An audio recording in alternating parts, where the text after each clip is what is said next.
You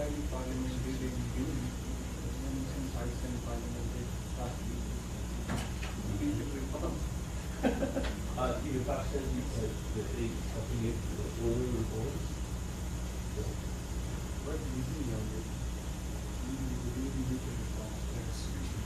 Yes, I know about the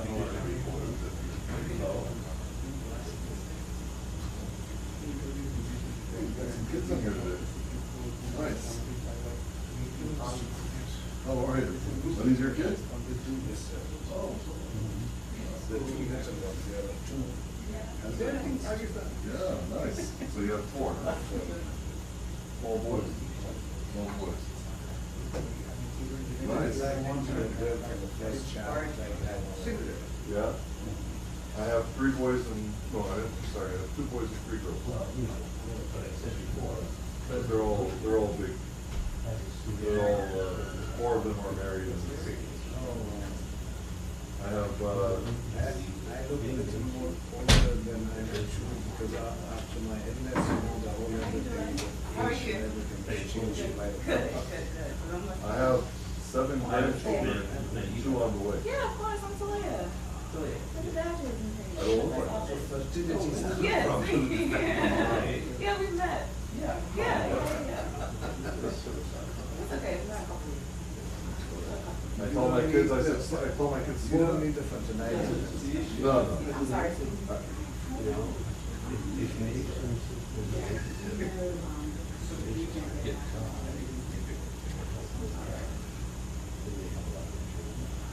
Hello, everyone. Whoa.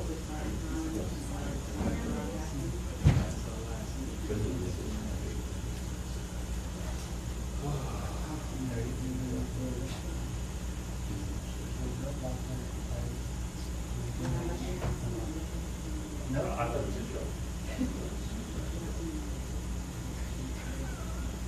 To me, she's the Marxist. There's an attorney that's Marco did. So he really standing up to all these things.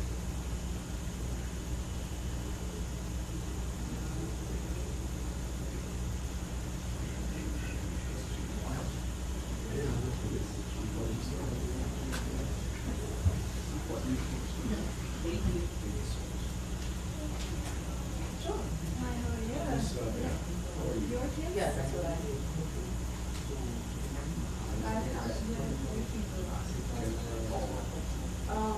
So he, Walker Beaver was out.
Can you tap?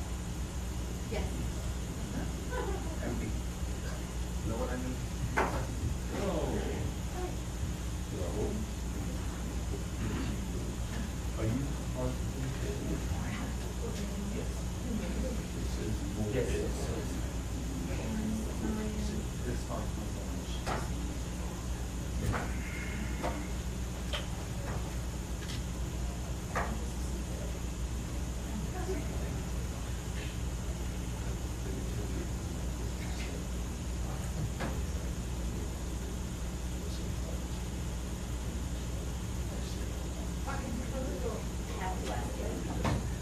Yeah, I'm just looking. Yes. I'm gonna give it to you. Actually, What? don't really say. No, you're sitting there. Never know.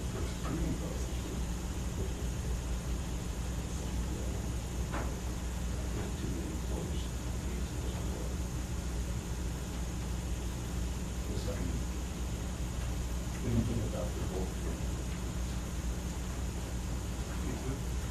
is it okay with you? That's it, Andy.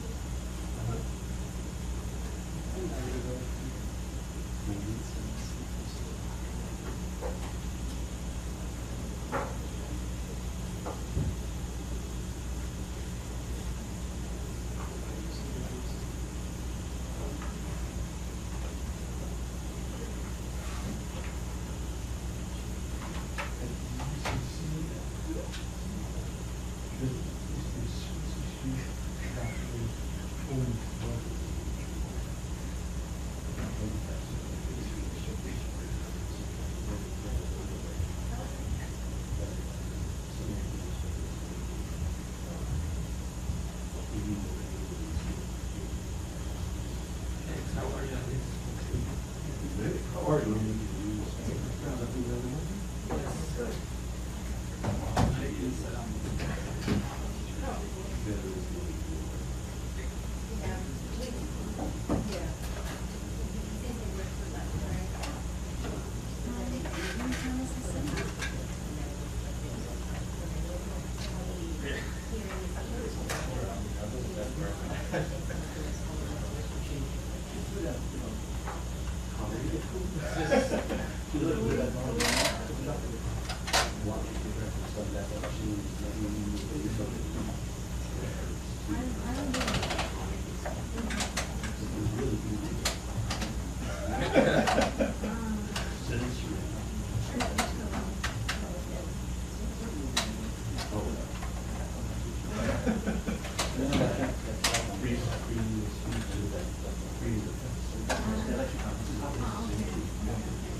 I mean, it's okay, it's fair for your elections to not win, but I don't think they will ever see it.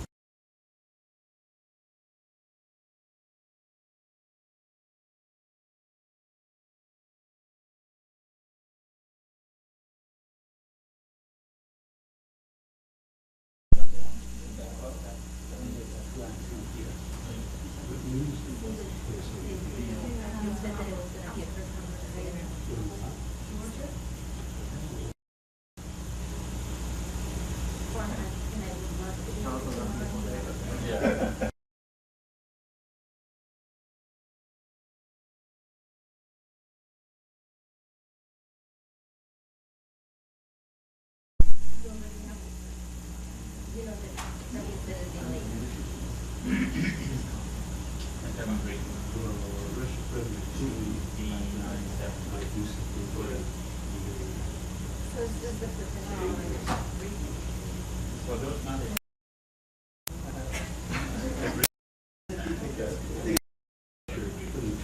everything will be spent on the rental.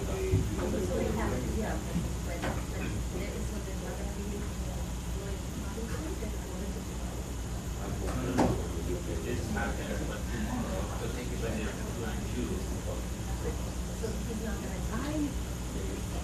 I understand, yeah, I mean, I feel it, but. The first was at 12:30.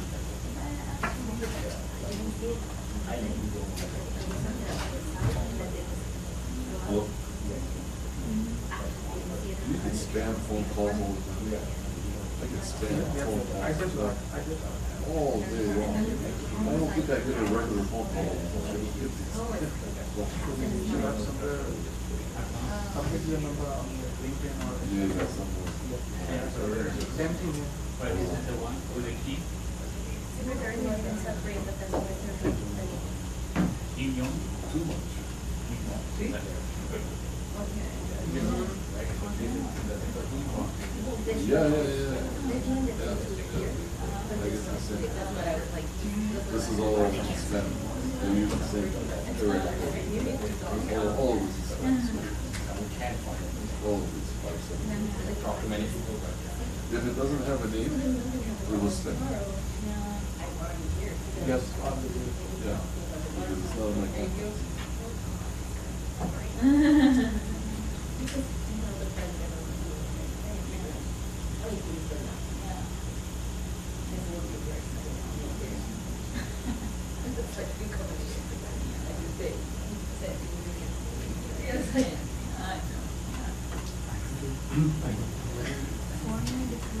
No, I have this 24/7, 365, so I don't need to look at it.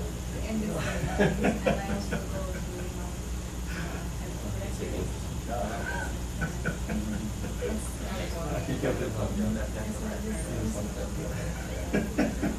You were not expecting that, though. It does make sense. Yeah, I've seen it. That's all. then if I had more time. But you don't have some sanity. Look how it is. I don't want to go back to Europe. I'm happy.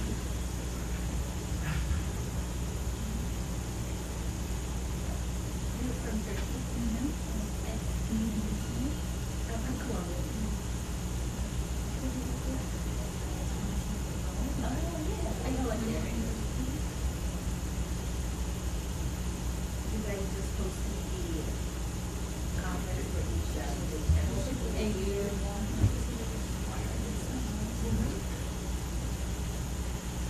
Hello. See you. How are you?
Tuesday will not be here, I will not be here for sure.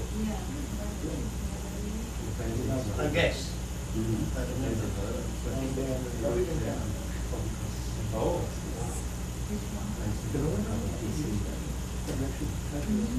No, I haven't advised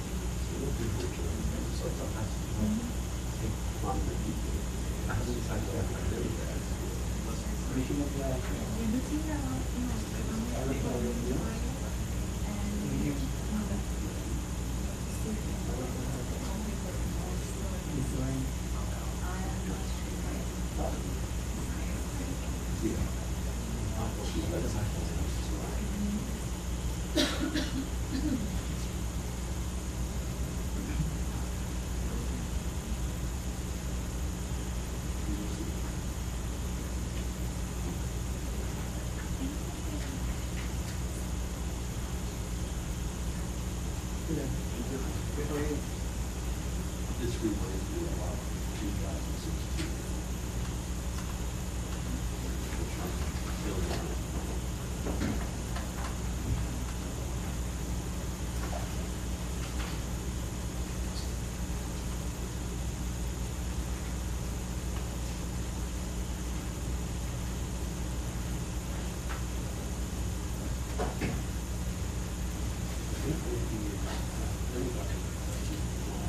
Right outside.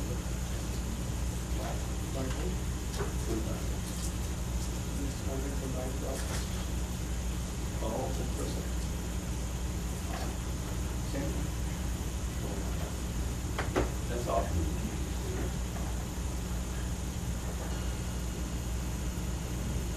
Look, it's something that doesn't do any good for the team that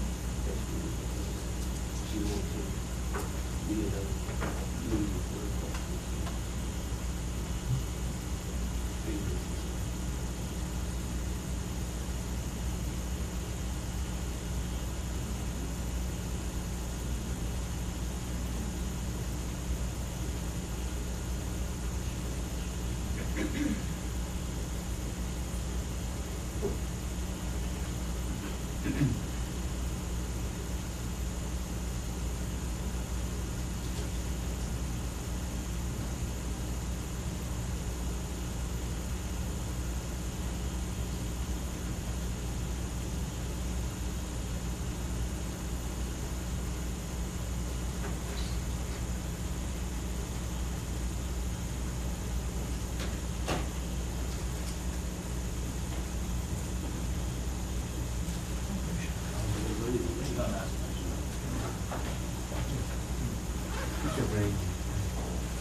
Anything on it? Everything was we are focused on the elections. Huh? Waiting for the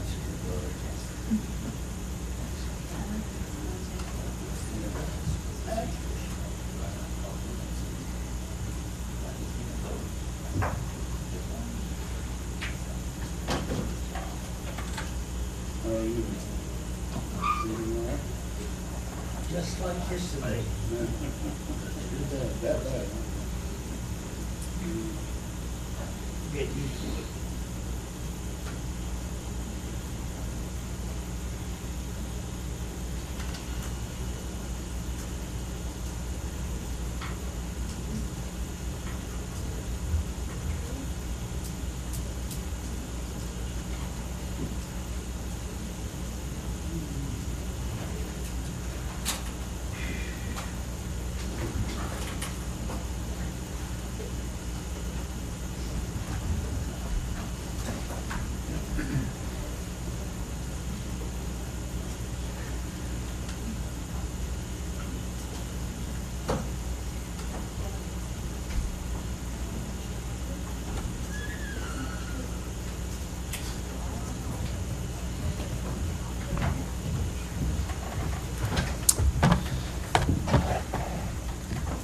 Good afternoon, everyone. I don't have any opening comments, and I don't see Mr. Lee here, so Sean, I think you're up. I won't imitate him. I'd like to see that, actually. Well, maybe not on camera. I think I would like that. Maybe start with the situation in Lebanon. A few things there. First of all, there were evacuation orders that the Israelis publicly announced today for Baalbek, a historic city in the east. Wanted to get your sense of that, whether the U.S. is okay with what's happening there, and then some other aspects of Lebanon. So we support their right to go after legitimate Hezbollah targets, but in doing so, it is critical that they do so in a way that does not threaten the lives of civilians. That's especially true in densely populated areas like Baalbek. It's important that they not threaten the lives of journalists, UN peacekeepers, members of the Lebanese armed forces, and it's also critical that civilian infrastructure and significant cultural heritage sites be protected.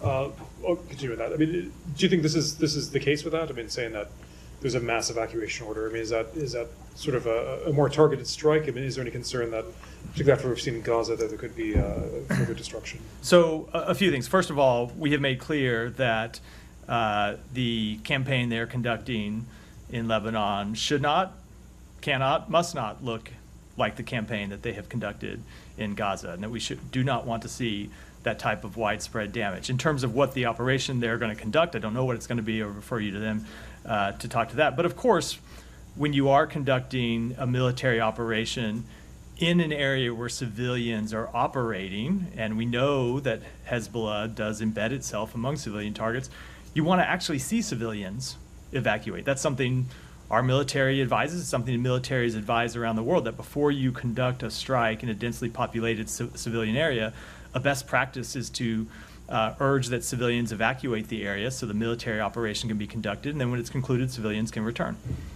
Let me ask you about the diplomatic aspects of that. There's a new leader of Hezbollah who said today that, I mean, essentially they're open to, I mean, within many conditions, I'm sure, but they're open in general to negotiating some sort of ceasefire. It seems that the Israeli cabinet was meeting last night on this. Where do things stand? I mean, does the U.S. in particular have an idea for how this can come to an end, and is the U.S. at this point calling for a ceasefire? We do ultimately want to see a ceasefire, and we want to see a diplomatic resolution that allows civilians both in Lebanon and Israel return to their homes. Two White House officials, Brett McGurk and Amos Hochstein, are traveling to Israel to engage on issues including a diplomatic resolution in Lebanon, as well as how we get to an end to the conflict in Gaza and other regional matters. And one of the things that they are going to discuss is how we can find a diplomatic resolution that fully implements a UN Security Council Resolution 1701, something that we have not seen over the past few years. You just said that Amos and Brett are going to Israel. I know you're not going to say preview what exactly the proposals are, but does this indicate that there's more momentum, and that the U.S. has more believes that there's more of a chance right now of getting to an end? Look, I never want to try and speculate's not the right word. I'm trying to think when you wager money, or I never want to try to lay odds. I don't want to lay odds on what the chances are of getting a deal. I can tell you that we've been focused on trying to find a diplomatic resolution. As you know, the Secretary was in Israel and a number of other countries in the region last week, and one of the things that he was working on was finding how we can get to not just any diplomatic resolution, but this is really important, one that fully implements 1701 and gives civilians on both sides of the border the confidence they need to come to their home, that they will be able to go back to their homes and stay there.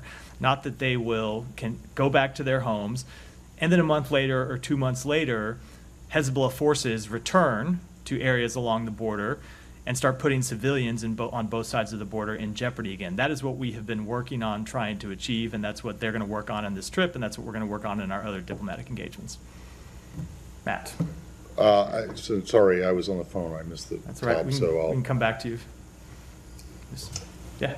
Just to put a finer point on Sean's question, Matt, do you guys believe that Israel has gotten to a point in its offensive against Hezbollah that they should accept a diplomatic resolution at this point? Have they achieved their strategic aims, as you guys say they have in Gaza? I am not going to get into private diplomatic conversations. They have made a significant progress in striking Hezbollah sites along the border, in clearing out Hezbollah infrastructure along the border, in forcing Hezbollah forces along the border to pull back, and we will be engaging with them privately about what we see as the path forward. And do you have any comments on the reports about the contours of this proposal 60-day ceasefire that the U.S. is set to put on the table? I don't. I know there are a number of reports out there, but I don't want to confirm or comment on them publicly. And I have more questions on Gaza. I don't know if anyone has more on Lebanon. I just have a few on Lebanon. So on this ceasefire versus diplomatic resolution, the United States is not calling for an immediate ceasefire right now, but would you welcome a ceasefire if one is struck like in a few days? I'm just trying to understand. We want to get to the point where we have a ceasefire and a diplomatic resolution. We are not calling for one right now. What we are trying to do is structure such a diplomatic resolution with all of the relevant parties. That's the diplomatic work that we have been engaged in. We're not there yet, but we're working to get there. If it takes you another month to get there, is the United States okay with Israel bombing and continuing its ground invasion in Lebanon for another month? I'm not going to get into hypothetical. We're working on finding a resolution that fully implements 1701. United States thinks that Israel has, I can't remember the exact word you used, but Israel has made a lot of achievements in terms of degrading Hezbollah in Lebanon. What is Israel telling you in terms of achieving their military objectives? Now, I am not going to speak for them. I will let them speak publicly for themselves, and in terms of what they have told us privately, I think it's obviously appropriate that I keep those comments private. Would you say you have agreement with the Israeli government on this, whether or not how long more this military operation should continue? We have ongoing conversations with them about what a diplomatic resolution can look like and what it should look like. And those conversations are ongoing. I should point out, not just with the government of Israel, but also with the government of Lebanon. But I'm not going to read those out publicly. Oh, one more thing. Yeah. And I have a bunch on Gaza, but you can come back to me.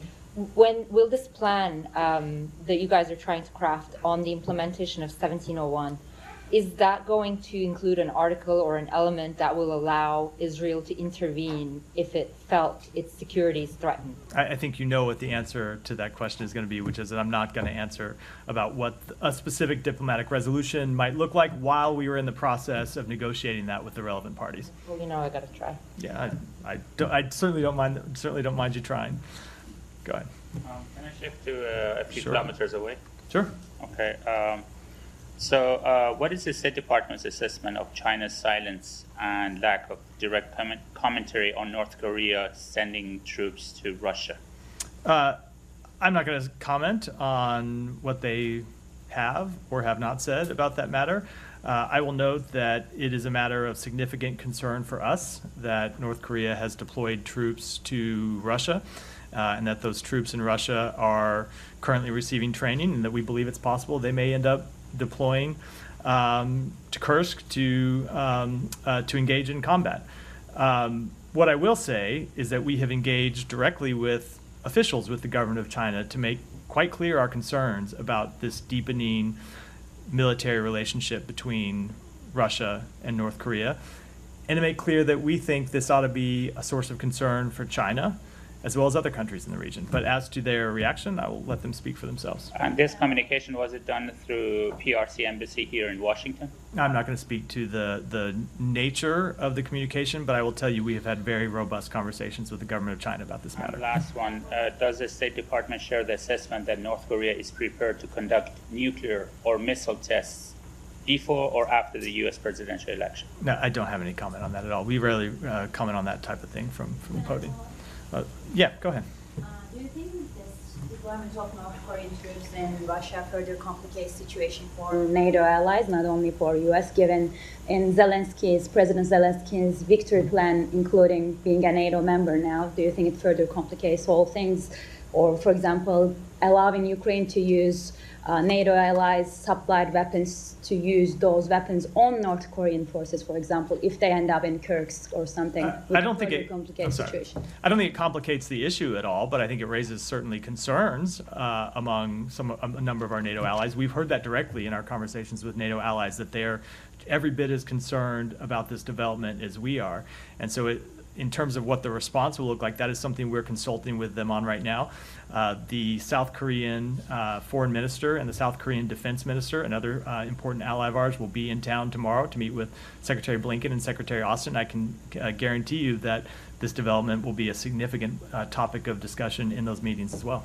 So if those troops would be ending up in the fronts, like in Kursk, for example, will Ukraine be allowed to use weapons provided by U.S. and NATO allies? I'm just not going to get into a hypothetical. I'm not going to get into a hypothetical. Sorry. Thank you.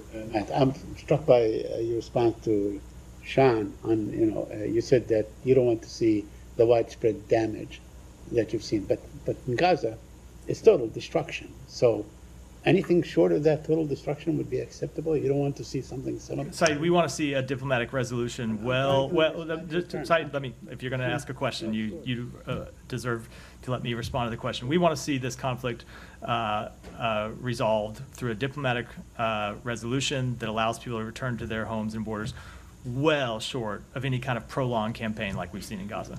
Right. Now, Israel is striking in the Bekaa Valley, it's eastern Lebanon and so on. And you said that they have the right to go after legitimate Hezbollah targets and so on. But really, Israel can say there is a Hezbollah target there. Nobody is vetting. Nobody is looking, saying they can determine really whether this was a legitimate Hezbollah target. Correct? You see it that way? So Saeed, I don't think it is disputed. Maybe you'll dispute it, but I don't think it is a matter of dispute that there are Hezbollah operatives basically deployed in a number of occasions across Lebanon. We talk a lot about southern Lebanon because we see them concentrated there in large reason because it's where they can most readily and easily threaten Israeli troops and Israeli villages and Israeli civilians. But that's not the only place that they are around Lebanon, and we've seen Israel striking Hezbollah targets in other places around Lebanon. No, I understand. I'm saying, of course, Hezbollah is probably all over the country. But I'm saying is with that, Israel does not have to verify that this was, X person Hezbollah or that person Hezbollah, do they? Verify to whom, Saeed? Verify to the world. I mean, you keep saying that this is a legitimate. How do we know it's legitimate? So we have seen a number of examples of, you can see for yourself, video of Hezbollah rockets that are pulled out of civilian homes, Hezbollah rockets and arms caches and other significant military equipment hidden inside civilian homes, hidden under civilian homes. So with respect to each strike, it's always difficult to say what's happening with each target, but there's ample evidence, Saeed, of them hiding their troops, hiding their equipment, hiding their arsenals inside civilian homes. All right. Okay, one more on Lebanon. So you're saying that for now, you're not calling for a ceasefire. Are there any talks underway of any kind that maybe can achieve a ceasefire that is delinked from Gaza? And we have always thought that it should be delinked from Gaza. That has been the position of the United States since Hezbollah started firing rockets on October 8th, that that Hezbollah was putting people's lives in danger by linking these two conflicts when they didn't need to be linked. Now, you've seen some public indications from Hezbollah that they no longer take that position. We're in talks about how to reach a diplomatic resolution, and we'll see how they turn out. Now, on Gaza, the Kamal Adwan hospital was completely overwhelmed after Israel's, massacre in Beit Lahia. Is the United States doing any, could you do any kind of, could you take any steps that to alleviate the situation that can address this urgent condition in this particular case, the Kamal Adwan hospital? So I'll say that we have raised this issue with the government of Israel. We've asked that they explain what has happened here, not only to us, but that they explain it publicly. I think it's important that they do that. I will let them speak to exactly what they're doing. But I will say, with regards to what happens immediately, we continue to make clear that food, water, and medicine need to make it into all areas of northern Gaza, including areas where Israel is currently conducting military operations. But then long term, the way that you fully address this problem is to find an end to the war in Gaza, which is what we're trying to do. Okay, so on that point, do you have any update on, the future of the talks? So the negotiators met in recent days, as I think you know, Saeed. We've talked about that publicly. We're continuing to talk about what a possible way forward will be, looking at both the proposal that we put on the table several months ago that was endorsed by the United Nations Security Council, that was endorsed by countries around the world, as well as other alternatives that might provide for a way forward that would end the conflict and get the hostages home and alleviate the suffering of civilians on the ground in Gaza. But I'm not going to talk about where those talks stand and the specifics of what we're discussing in them. Thank you. Back to that. Yeah, so just I'm back on Lebanon. Do you have any reason to believe that the Israelis, at least in Baalbek, are going to target significant cultural heritage? No, I am not speaking. I'm not going to speak at all for what they may or may not do. They should speak to that, but making clear on behalf of the United States that no, of course they should not target significant cultural heritage. And they should also not target civilians. Of course not. And yet, what have you seen in Gaza and in southern Lebanon? We have seen them targeting Hamas militants, but at great civilian harm, at great harm to civilian. Now, of course, the situation is different in Hamas the situation is different in Gaza than it is in Lebanon, and that in many cases in Gaza, it's very difficult to find places to move to. It's a much smaller geographic area than Lebanon. So we're hopeful that what can happen is that people can evacuate. Israel can conduct whatever military operations they're conducting against legitimate Hezbollah targets, and then the people can return to their homes afterwards. Well, do you agree with what U.S. officials said, even as early as last year, that the civilian death toll, and this is referring to Gaza, was far too high, far too many civilians. And do you agree that that's the same in Lebanon? We don't want to see any civilians killed, and there have been civilians that have been killed in Lebanon, when there are any civilians killed, that is too high a toll, which is why we want to see a resolution and end to the conflict. Okay, and then yesterday you said that you had asked the Israelis for, maybe someone else asked this already. No. But, for an explanation of what happened in northern Gaza with this building that was apparently blown up. Yeah, we reiterated that call with them today. We do not yet have an explanation. They have said to us what they have said publicly, which is they're investigating the matter, and we are pressing them for an answer. Okay. Well, it just seems like that every day that goes by, and I know this is something that comes up every day in the briefing, every day that goes by, there's yet another incident like this that you guys have questions about, or concerns about. You called it horrifying yesterday from the podium. And yet they continue to happen. And so I'm just wondering, what is it going to take for you guys to make a determination that this kind of thing is a violation of international law? So I will make clear, as we've said before, they are not doing enough to get us the answers that we have requested. And you saw the Secretary raise this in a letter that he sent a little over 2 weeks ago and said that they need to do more to set up a channel so when we have answers to these types of questions that they provide us with those answers. They also need to provide the public with answers to these questions. There are significant questions that you all ask, that others countries have asked, that we believe Israel needs to answer publicly. I can't tell you where this is going to go. I can tell you that we are not just pressing them for answers, but also conducting our own reviews based on information that we are gathering independent of the government of Israel, and we will make those determinations when we have completed those reviews, but I can't put a timetable on it. Okay, and then in terms of the letter that you just mentioned, the aid, the humanitarian aid, the amount of humanitarian aid that's getting into Gaza now, you talked about how there's been a small improvement, some border crossings reopened, a few more trucks getting in, and yet the need seems to be just far, far greater than what is getting in. And so what's this, do you have any kind of a status update on are they making more progress toward meeting the requirements that you laid out, that were laid out in the letter, or is it still the same? It is still roughly the same. There have been little improvements here and there on things like additional routes opening up inside Gaza and work around, trying to work through some of the security issues. But the situation still remains not at a level that we find acceptable. And that's not just about the level of aid that is making it to Gaza, but also the distribution inside Gaza. And we continue to see breakdowns in communication between Israeli forces and UN agencies. That is important to ensuring that aid can be delivered safely. Sometimes UN agencies not getting the permits that they need, or I should say the permissions, it's not permits, but permissions that they need to travel around Gaza, sometimes getting permissions granted and then yanked, or it doesn't get communicated down to the officer who's at a particular checkpoint. That needs to change.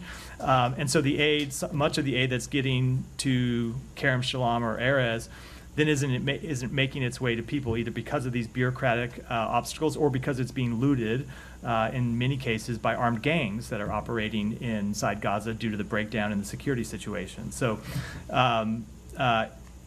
it continues to be of great concern to us, and we have not seen sufficient improvement since the Secretary sent that letter. Okay, and then just getting into the weeds of that letter, can you explain the difference between the 30-day deadline that Secretaries Austin and Blinken laid out for the Israelis and the legislation that the Knesset passed the other day on basically banning UNRWA, which would take effect in 90 days unless there's some kind of a delay in that. It does the 30-day deadline, my understanding, still for the requirements laid out in the letter still remains. Is that the 30-day deadline does still remain. And if you just look at the way the letter is structured, the letter makes clear that there are a number of improvements to the delivery of humanitarian assistance that we want to see happen, some immediately, some by the end of that 30-day period. And it goes through a number of specific improvements that we want to see them take.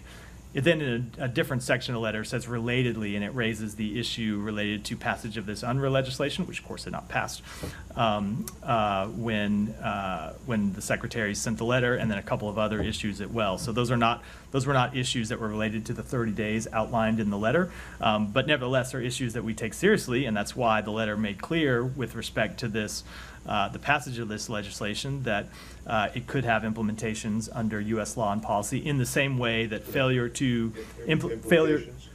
implications under U.S. law and policy in the same way that failure to improve the delivery of humanitarian assistance could have implications under U.S. law and policy. But at the moment, you don't think that the legislation will affect Israel's ability to meet the 30-day.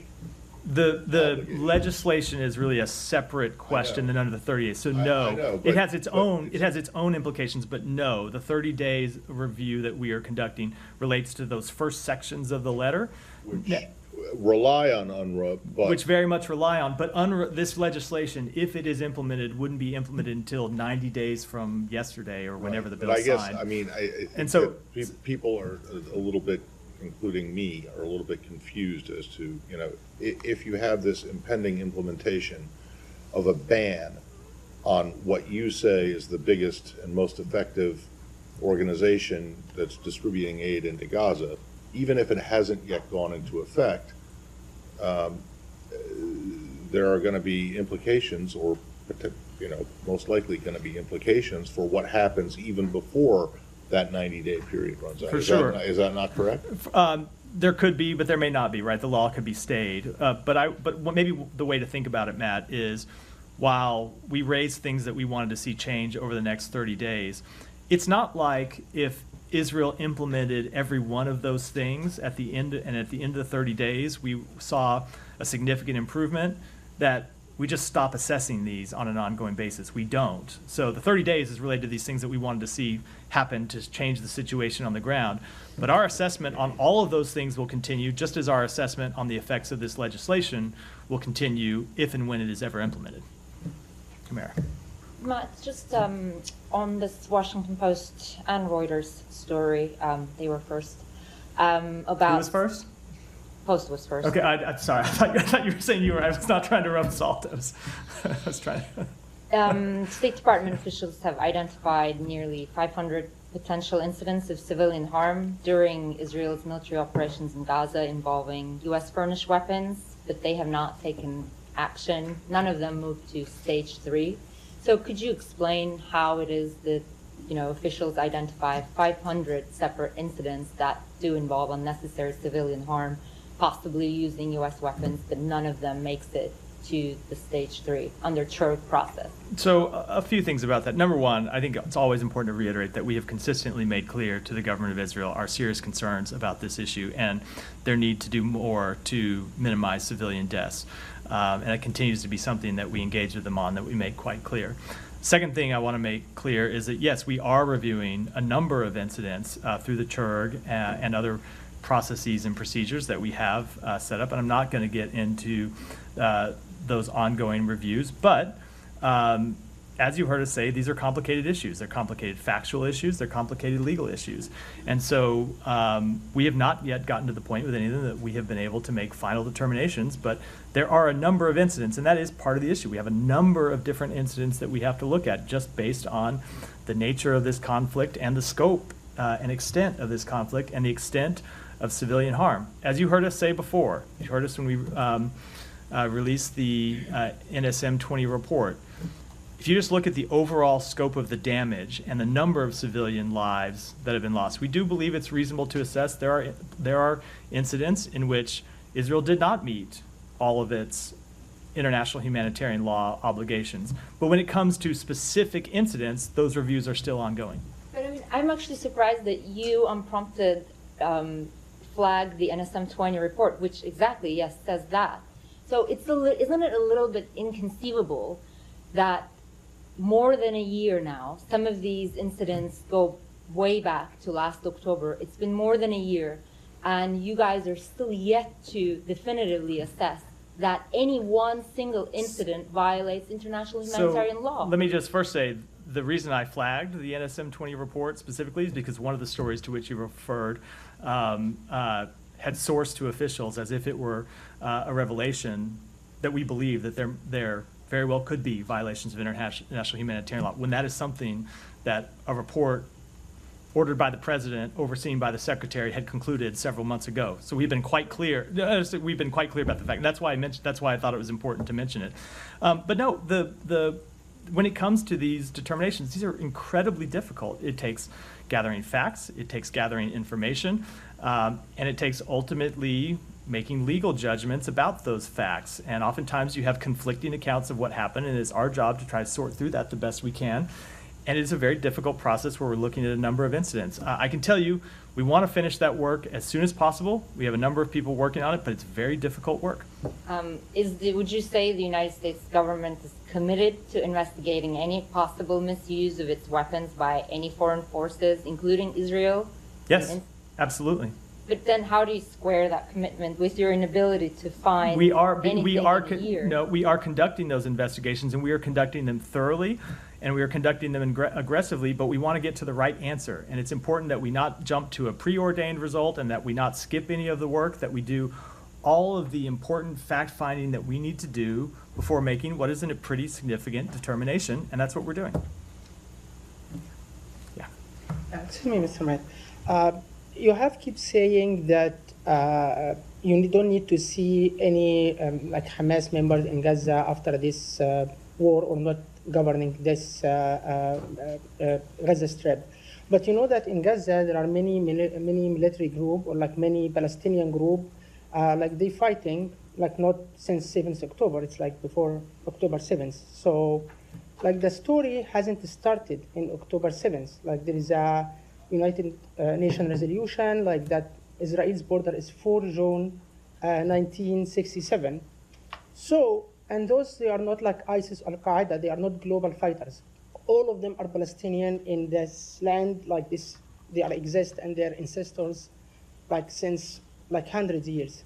So you don't believe that these, like this group, they have a right in West Bank or in Gaza to fight for their freedom if Israel doesn't apply the resolution of going back to the border of 4 June 1967, because you are insist about 1701 in Lebanon for like civilian coming back and stuff.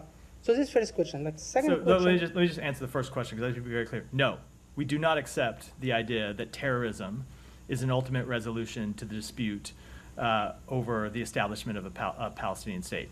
We support the creation of an independent Palestinian state. We believe that negotiations between the parties is the way to achieve that. We are pushing to find a way to end the war and bring about an independent Palestinian state, but we absolutely do not accept that terrorism is a legitimate way to achieve that outcome. Yes, but like so far, like the settlement in West Bank, it has been expanding since Oslo, 1993. And like Palestinians, they don't have army, they don't have anything. Like if Palestinian, like not in Gaza, in West Bank, decided to defend his land by using a weapon against these settlements, they have a legitimate to defend their land, or they don't have? That is something that law enforcement should address. It is something that the security forces should address. And we will work to, along with our allies, our partners around the world, to make clear that we want to see ultimately a resolution to this issue. We want to see the establishment of an independent Palestinian state, but we do not believe that increased violence is the answer. And certainly the kind of terrorism that we saw on October 7th, where Hamas fighters came across and killed, murdered, raped women, children, absolutely do not believe that is the answer. And I will tell you, not only is that not the answer for because of the impacts it has on Israeli victims, but just look at what has happened over the past year to the Palestinian people as a result of the terrorism of October 7th. We absolutely reject that course. Okay. Last question. About the, let's follow up for my colleague yesterday about the aid in Gaza.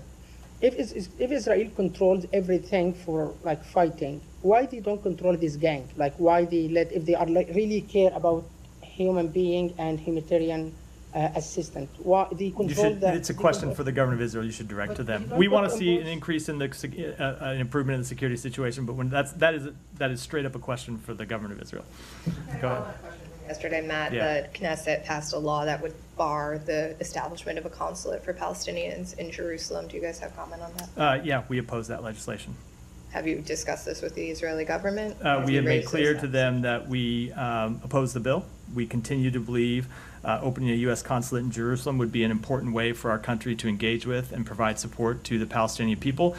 In the meantime, we have a team in Jerusalem in our Office of Palestinian Affairs that manages our relationship with the Palestinian Authority and the Palestinian people. And then on Iran, what's the current assessment of whether Iran will respond to Israel's response last week? I'm not going to offer an assessment as to what they may or may not do, but we believe that they should not respond. We believe that that was an appropriate response by the government of Israel to an unprecedented attack by Iran, but that this should be the end of it. A colleague was told by a source that Iran is planning a, quote, definitive and painful response before the U.S. election. Has this been communicated privately to the United States that they intend to do this? So I'm not going to talk about communications between our two governments, real or imagined.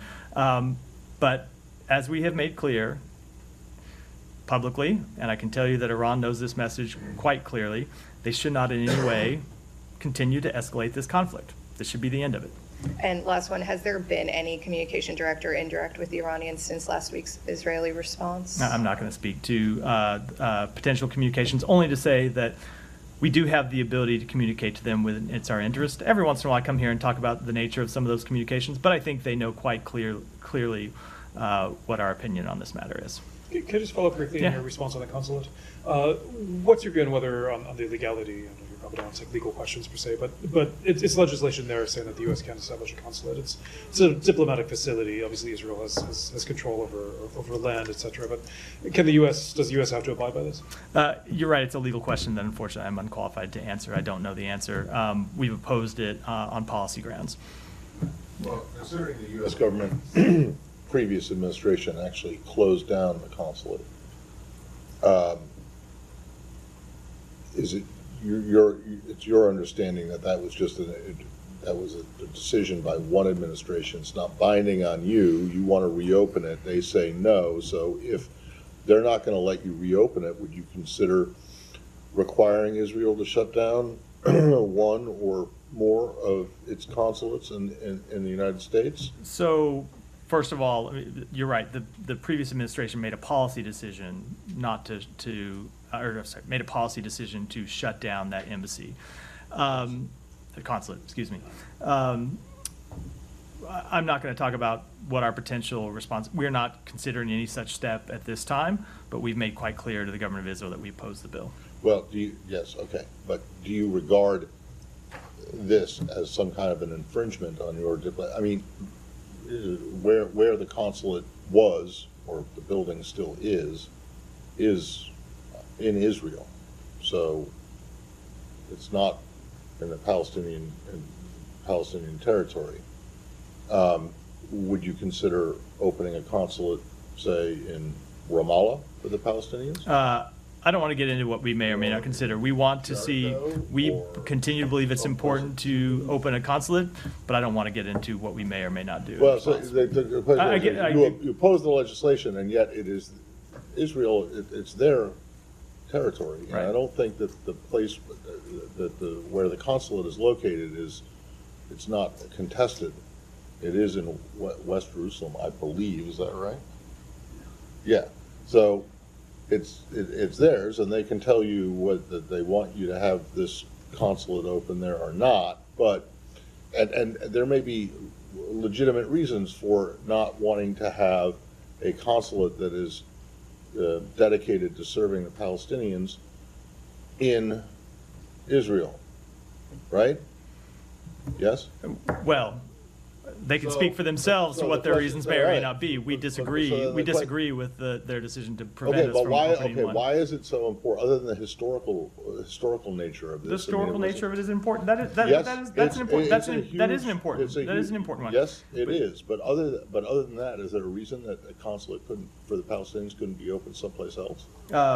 I don't want to get into previewing what we may or may not do. I will tell you, as of today, we'll continue to provide engagement with Palestinians and with the Palestinian Authority through our Office of Palestinian Affairs in Jerusalem. Yeah.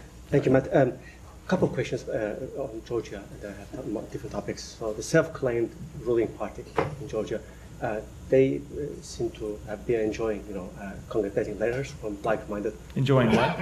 Congratulations letters from like-minded Australian leaders, Azerbaijan, Belarus, and others. And they also help us understand clearly, misunderstood the White House letter from yesterday. They said that the presidential call on Georgian government to transparently investigate all election irregularities is quote-unquote significant recognition of what's widely believed to be a rigged election. It's clear of that. The statement from the president meant exactly what the statement from the president meant and nothing else. You mean the president called on, an investigation, yes. Investigation conducted by whom? he called for an investigation by Georgian authorities. We've also made clear that we're consulting with our colleagues in the European Union about what other investigations may be appropriate. But it appears that they did start some investigation, so-called. They're actually investigating the president, who is disputing the results, rather than investigating those who are violated. So I'll let the president speak for herself, but my understanding is she has said that she has information about irregularities. So hopefully she can provide that information that would be relevant to any investigation, whether it's conducted by Georgian authorities or anyone else. Is there anything you can do about it? There are American, monitors. We have made clear that our relationship with the government of Georgia continues under review. We have already suspended $95 million in assistance to the government of Georgia, and other assistance that we provide remains under review. We have seen that intimidation campaign against, civil society members. 2 members, even before the election, were targeted. They actually work for American institution, and their bank accounts got frozen. Do you have any reaction? So look, I'm not going to comment on those specific cases, but obviously we want to see people's fundamental freedoms upheld. We want to see their freedom to protest, their freedom to exercise, their fundamental right to expression not infringed upon in any way. I'm going to go back to Ukraine and your responses to my colleagues on increasing last question, Alex, and I'm going to move on because I'm running near the end. Increasing Russian threat and how you're helping Ukraine, to fight back. President Zelensky today gave an interview, and he said that only 10% of what was meant to be delivered in 24, approved by the Congress, has been delivered so far. Why 10%, and how do you square that? So I'm not going to speak to that percentage. I would defer you to my colleagues at the Pentagon, who are in charge of delivering assistance, to speak to the exact number that's been delivered. But if you look at the way that we structured the assistance that we have provided, and you look at what the way we have just recently approved significant new drawdown authorities, it allows us to deliver assistance to Ukraine in a way that is sustained over time. And for specifics, I'd refer you to my colleagues at the Pentagon. Ryan, go ahead. So I asked yesterday about Pakistan security services circulating dossiers about American congressmen being under the influence of the, quote, Jewish lobby. Did you get a chance to check that out? I did look at it, and I saw some of the social media postings and some of the stories to which you're referring. I can tell you we don't know who is behind circulating that information ultimately, but that if people have issues that they want to engage with regarding U.S. officials, whether they be executive branch officials or officials from the United States Congress, they should engage on the merits of those issues, and not by talking about people's religion or sexual orientation. And real quickly on Marwan Barghouti, he was beaten allegedly by IDF prison guards. Maybe you addressed this on Monday. I don't think I was here that day. I didn't. Any reaction? So I will say that we have made clear in a number of conversations with officials from the government of Israel that they need to ensure that all detainees are treated humanely, whoever they may be. And those conversations go back over the course of many months. And were there specific conversations about this particular? I don't want to get into specific conversations, but we have made clear when we've had these conversations with them that they pertain to every individual that is in Israeli custody. Go ahead, and I'll come to you next, Robbie. Thank you. A senior leader of Imran Khan's political party, Latif Khosa, claimed that Imran Khan could be released if Donald Trump elected as a new president. He also said that if Donald Trump wins, the political landscape can be changed in favor of Imran Khan.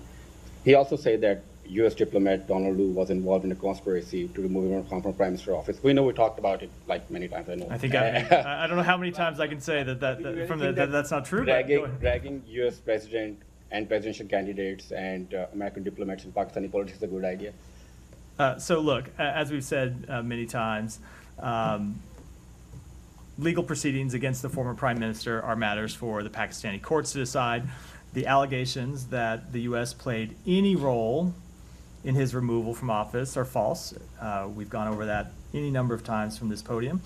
And ultimately, Pakistani politics are a matter for the Pakistani people to decide in accordance with their laws and constitution. So the Canadian government has alleged that India's Home Affairs Minister Amit Shah, Prime Minister Modi's close associate, was behind a recent series of plots to murder and intimidate Sikh leaders on Canadian soil.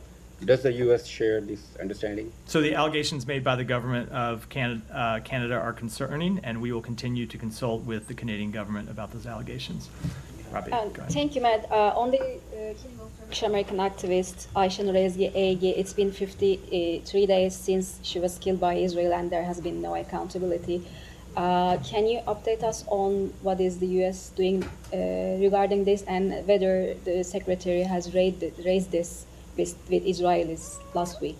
So ultimately, this is in the first instance, an investigation that's being conducted by the government of Israel. We know they are conducting a criminal investigation into this killing. We have made clear how concerned we are about the fact that she was shot while attending a protest, an incident that never should have happened, never should have been killed under these circumstances. You've heard us say that publicly. We have also been quite clear with the government of Israel about that privately. I can tell you that we have engaged with them in recent days about the status of that investigation.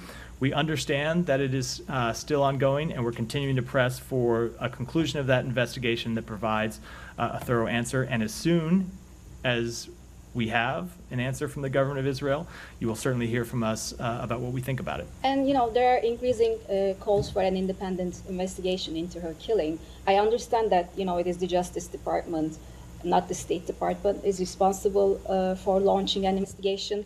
But can the State Department at least investigate whether, you know, U.S. supplied weapons were used in her killing? So I think as a matter of first principle, it's important that the criminal investigation that's ongoing right now proceed. In no way does waiting for the outcome of this ongoing criminal investigation preclude any action by the U.S. government if we think such action is appropriate. And that includes further reviews on behalf by the State Department into the use of weapons. It includes any other types of reviews by our government or by any other. So all that is to say, we are as impatient for answers about what happened as anyone. We take very seriously the death of an American citizen under circumstances in which she never should have been killed. And we are pressing to get an answer, but an answer that's thorough as soon as one is available. Just one more on that. And the Secretary, after her killing, called on the Israeli army to change their rules of engagement. And clearly, there has been no change in this regard. You know, what will happen? What is next? You know, will there be any consequences? I would direct you to the government of Israel to speak about their rules of engagement. We've made clear that this was an unacceptable incident and it shouldn't happen again, and they should find ways to address it. But as to what they've done, that really is a question ultimately for them. Go ahead. Thank you, Matt. In a lot of concerns of the Iranian regime desire for a total extermination of the Jewish state, and by only asking for a ceasefire, is the U.S. State Department preventing the unconditional surrender and defeat of Iran? And I have a follow-up. I think we have made clear that we are committed to the defense of Israel against Iran. And if you look at the way we have backed that up, it has been through actively participating in the defense of Israel. And not just participating in the defense of Israel, but taking action to hold Iran's proxies and Iran itself accountable for its actions. And that includes more than 700 sanctions since the beginning of this administration.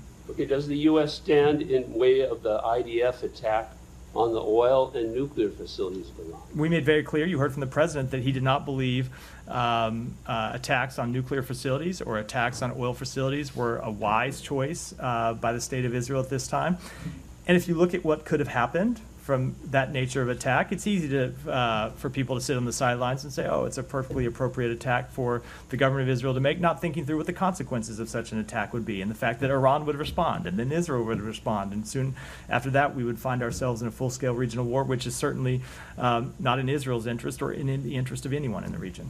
But just on the attacks on the oil and the reserves of Iran, wouldn't that make it more or less likely for dealing with getting rid of their resources? We believe there is a better way to address that, which is why you saw the United States impose sanctions on Iranian oil, on the Iranian oil industry, including on its fleet of ghost ships in just the past few weeks. And with that, Sean, go ahead and then we'll wrap for today. Sure. Completely different region. I was wondering if you had any comment on Venezuela and Brazil.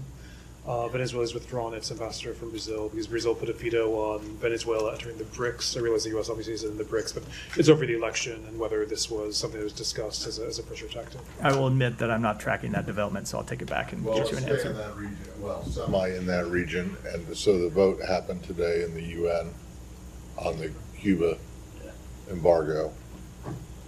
You know what the vote was? Yeah, and it was a predictable vote in line with past votes. Yeah, exactly. But just for the record, let's say it was 187 to 2 with one abstention. I am aware. And the one abstention wasn't even a Pacific Island nation; it was Moldova. Yeah, I'm aware of the So long history of UN votes on this matter. Yes. Okay. So, at what point, though, are you guys going to realize that the entire world, with the exception of you and Israel, thinks that the embargo is a really bad idea and should be stopped? No, I think we are quite clear on the opinion of other countries around the world, and it's one with which we disagree. We take their opinions seriously, but we make our own policy determinations. It was 32 years in a row, with the exception of 1 year when you guys abstained. That was 2019. We take their views quite seriously, but we make our own determinations about these matters, and we disagree. You take their views quite seriously? That is not borne out by the facts that you continue to persist with this. We take them seriously, but we make our own decisions on this policy and others. So. Okay, and are you comfortable then with it's just once again, it's just you and Israel standing up? Certainly we would welcome other countries sharing our opinion in this, but we're not blind to the history of countries around the world having a very different view of this matter. Long predates this administration. But as I said, we make our own determinations. What about the Obama administration? Disagreement. Were they wrong? I don't have anything to comment on previous administration decisions. Thanks, everyone.